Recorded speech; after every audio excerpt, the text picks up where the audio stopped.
Hello friends, welcome to forex pro guru. आज जिस subject पर हम वीडियो बना रहे हैं वो है best day and time to trade in forex. यानी फॉरेक्स में जब आप काम करेंगे तो ऐसा कौन सा स्पेसिफिक टाइम है जहां पे आपको ज़्यादा से ज़्यादा अपॉर्चुनिटी मिलेगी और कौन सा डे ऐसा है जहां पे हम ट्रेडिंग करें तो ज़्यादा बेटर रिजल्ट हमको मिल सकता है। So let's start. हम स्टार्ट करते हैं। देखिए, सबसे पहले हम देखते हैं कि best time to trade forex. जैसा कि मैंने प्रीवियस वीडियो जो specially on forex trading sessions के बारे में मैंने आपको बताया था, मैं इसको थोड़ा सा एक रिकॉल कर लेता हूँ। टोटल जो सेशन होते हैं वो 4 सेशन होते हैं, जिसमें Sydney, Asia, London and New York session होता है। जिसमें से जो 3 सेशन है जिसको हम मेजर सेशंस कहते हैं, जैसे पहला Asia session, then second London और उसके बाद न्यूयॉर्क सेशन। टोटल ये 3 सेशन चलते हैं जिसमें हम सबसे ज़्यादा फॉरेक्स का वॉल्यूम क्रिएट होते देखते हैं। ये 24x5 डेज ये लगातार चलते रहते हैं। अब बेस्ट टाइम की अगर हम बात करें तो सबसे पहली चीज़ तो ये है कि अगर आप डे ट्रेडर हैं तो आपके लिए ये क्वेश्चन बिल्कुल परफेक्ट है कि कौन सा डे और कौन सा टाइम हम ट्रेड करें। लेकिन अगर आप स्विंग ट्रेडर है, अगर आप पोजिशनल ट्रेडर हैं, तो फिर इस सवाल का कोई मतलब नहीं है, क्योंकि जो स्विंग ट्रेडर है उसे डे ट्रेडिंग की जरूरत नहीं रहेगी। स्विंग ट्रेडर वो लोग होते हैं जिनके ट्रेड 3 डे से लेकर 15 डेज तक ओपन रहते हैं, वो एक तरीके से स्विंग को देखकर ट्रेड करते हैं। पोजिशनल ट्रेडर ये वो लोग होते हैं जिनके पास मार्केट का एक बहुत लंबा एक्सपीरियंस होता है और उनकी जो पोजीशन होती है वो 1 मंथ और 1 मंथ से ऊपर भी होती है और कई बार 1 ईयर तक भी हो सकती है। वो डिपेंड करता है उनके मार्केट के एक्सपीरियंस पे, ठीक है।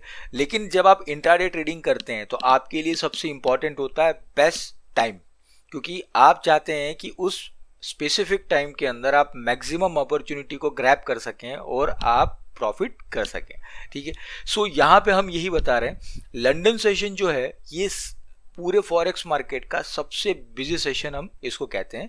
और अगर मैं इंडियन टाइम के हिसाब से अगर आपको बात करूं तो दोपहर 1:30 बजे से लेकर रात को 10:30 बजे तक लंदन सेशन ओपन रहता है। तो लंदन सेशन जिसमें हम कह सकते हैं कि फॉरेक्स मार्केट का मोर देन 30% वॉल्यूम एक दिन का वो लंदन सेशन से होके निकलता है, यानी वहां से ये इतना जनरेट होता है। तो सबसे बड़ा इंपॉर्टेंट सेशन जो होता है वो लंदन सेशन होता है। वहां पे वॉल्यूम जितना ज़्यादा होता है उतनी ही ज़्यादा मार्केट में लिक्विडिटी होती है। लिक्विडिटी और वॉल्यूम बढ़ने के कारण क्या रहता है कि जो भी हम वॉल्यूम देखते हैं, जो भी हम पोजीशंस देखते हैं मार्केट में, वो जल्द से जल्द हम एंट्री और एग्जिट की पॉइंट्स हमें मिलने के चांसेस ज़्यादा रहते हैं। इसके अलावा जो सेकेंड इंपॉर्टेंट पॉइंट है वो ये है कि सेशन ओवरलैप, मतलब कि लंदन और न्यूयॉर्क दोनों के बीच का जो टाइम है, यानी लंदन क्लोज होता है उसके पहले और न्यूयॉर्क ओपन होता है उसके बीच का जो टाइम होता है वो टाइम सबसे इंपॉर्टेंट है। जैसे लंदन का ओपन होने का टाइम इंडियन टाइम के हिसाब से दोपहर 1:30 बजे से लेकर रात को 10:30 बजे तक का टाइमिंग है। उसी तरीके से न्यूयॉर्क ओपन होता है इंडियन टाइम के हिसाब से शाम को 5:30 बजे और क्लोज होता है रात को 3:30 बजे।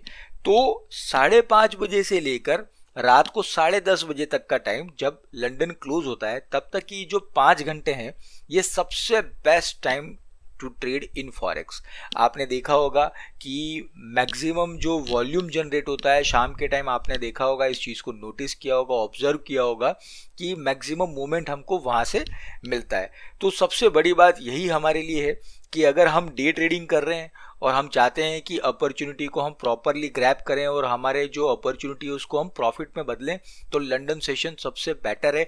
और उसमें भी जो शाम का टाइमिंग है 5:30 बजे से लेकर 10:30 बजे तक का सबसे बेस्ट टाइमिंग है।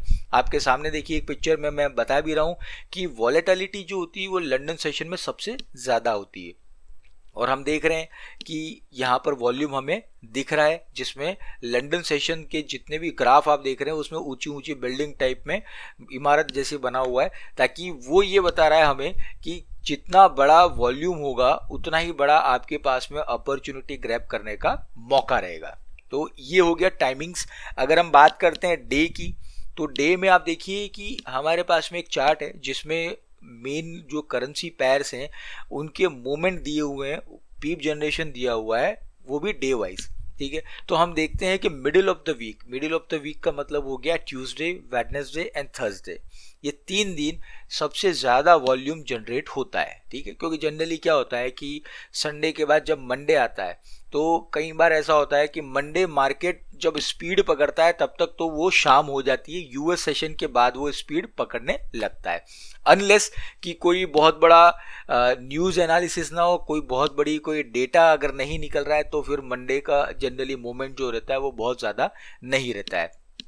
लास्ट थिंग ये कि फ्राइडे का जो टाइमिंग होता है, फ्राइडे सेशन जो होता है, फ्राइडे जनरली ये होता है कि वीकेंड होता है और वीकेंड आने वाला होता है, तो लोग ज़्यादा ये सोचते हैं कि जल्द से जल्द काम करके ख़त्म करके हम निकलते हैं और वीकेंड को एंजॉय करते हैं। तो फ्राइडे को जनरली सेशन के अंदर हम देखते हैं कि वॉल्यूम जो होता है वो उतना ज़्यादा जनरेट नहीं होता है। हाँ, ये ज़रूर है, एक पॉइंट ये है कि फ्राइडे को ही एनएफपी रिलीज होता है, हर मंथ के पहले फ्राइडे को एनएफपी रिलीज होता है, तो उस दिन वॉल्यूम नो डाउट जनरेट बहुत ज़्यादा होता है, क्योंकि NFP biggest market mover news में टॉप 3 में से नंबर 1 हम एनएफपी को कह सकते हैं। तो कई लोग ऐसे हैं, कई ट्रेडर ऐसे हैं जो न्यूज़ पर एनालिसिस करते हैं और उस पर ट्रेडिंग करते हैं, तो वो उस पर्टिकुलर इवेंट की वेट करते हैं कि ये इवेंट जब आएगा तब हम ट्रेड करेंगे। तो फ्राइडे को जनरली एक फ्राइडे ऐसा आता है जिसमें ज़्यादा मूवमेंट हो, बाकी फ्राइडे को जनरली हम कह सकते हैं कि मूवमेंट कम रहता है। So middle of the week अगर हम देखते हैं, ट्यूसडे, वेडनेसडे और थर्सडे जिसमें सबसे ज़्यादा मूवमेंट रहता है, तो डे के हिसाब से हमें इन 3 डेज में ज़्यादा वॉल्यूम जनरेट मिलेगा और उसमें ज़्यादा हमको अपॉर्चुनिटीज़ के चांसेस भी मिलेंगे। अब ये बात तो हो गई कि हम कौन से डे और कौन से टाइम पे ट्रेड करें, लेकिन आपको साथ में ये भी ध्यान रखना है कि आपको ट्रेड कब नहीं करना है, क्योंकि अगर ये आपने अच्छी तरह से समझ लिया तो हो सकता है कि आपकी जो होने वाले जो लॉसेज हैं वो आप कम कर सकें। पहली चीज़ तो मैंने आपको बताई थी कि फ्राइडेज़ को जनरली आप अवॉइड करें ट्रेडिंग, और फ्राइडे अवॉइड करने का मतलब ये है कि यूएस का जो आधा सेशन निकल जाता है, मतलब इंडियन टाइम के मैं हिसाब से बताऊं तो रात को 11 बजे के बाद तो लिक्विडिटी जो होती है वो काफ़ी थिन हो जाती है, बहुत एक तरीके से हम कह सकते हैं कि वॉल्यूम बिल्कुल ना के बराबर हो जाता है। सो अल्टीमेटली हम ये सोचते हैं कि फ्राइडे के दिन में जो भी ट्रेड करें हम, वो मोस्टली यूके के सेशन जब एंड होता है उसके पहले हम ट्रेड को ख़त्म कर लें, वो ज़्यादा बेटर रहता है, क्योंकि एक खतरा ये बना रहता है कि मार्केट क्लोज हुआ, हमारी कोई ओपन पोजीशंस है, शायद हो सकता है कि सैटरडे और संडे को कोई बहुत बड़ा इकोनॉमिक डेवलपमेंट हुआ और हमारी पोजीशन के अगेंस्ट में वो डेटा हो जो मंडे को आए, तो कई बार ये होता है कि अनरियलाइज हमको लॉस लेना पड़ता है। तो फ्राइडे को जनरली इसको थोड़ा सा हम ध्यान रखना चाहिए। हॉलीडेज, देखिए वैसे तो जनरली फॉरेक्स मार्केट में कोई हॉलीडे होता है नहीं, 24/5 ये चलता ही रहता है।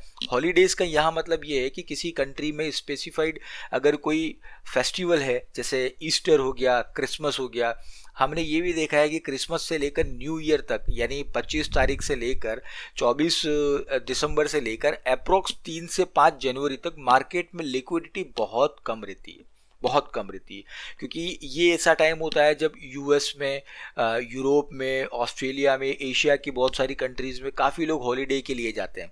तो ऐसी कई बार ऐसा होता है कि मार्केट के अंदर वॉल्यूम बहुत ही कम होता है। तो कई बार आप ये चीज़ों को नोटिस करें कि कोई अगर किसी कंट्री जैसे यूरोप का अगर कोई ऐसा कोई फेस्टिवल है, तो हम देखते हैं कि कई बार यूरो करेंसी के अंदर जो मूवमेंट है वो ना के बराबर या बहुत ही कम होता है, यानी पूरे दिन का जो मूवमेंट होता है वो एवरेज 50-60 पीप का रहता है। तो हॉलीडेज़ के दिन ध्यान रखें, इकोनॉमिक कैलेंडर में आपको हॉलीडे की लिस्ट आती है, वो आप देख सकते हैं। इसके अलावा है मेजर न्यूज़ इवेंट। देखिए अगर आप प्रॉपर वे में फंडामेंटल डेटा पर आपकी पकड़ नहीं है या न्यूज़ एनालिसिस पे आपकी पकड़ नहीं है, आप उस एनालिसिस को प्रॉपर वे में नहीं जानते हैं, तो आप ये चीज़ ध्यान रखें कि मेजर न्यूज़ इवेंट्स जब हों तब आप उस इवेंट से बाहर रहें, यानी मार्केट में पार्टिसिपेट ना करें। जैसे हम अगर एग्जांपल लें तो मॉनेटरी पॉलिसी असेसमेंट जो होता है, जो हर महीने होता है, कई बार ऐसे कुछ इंपॉर्टेंट इवेंट्स होते हैं, ठीक है, तो ऐसे टाइम पे दूर रहें। जैसे ब्रेक्जिट हो गया, ब्रेक्जिट की डेट्स आती है कि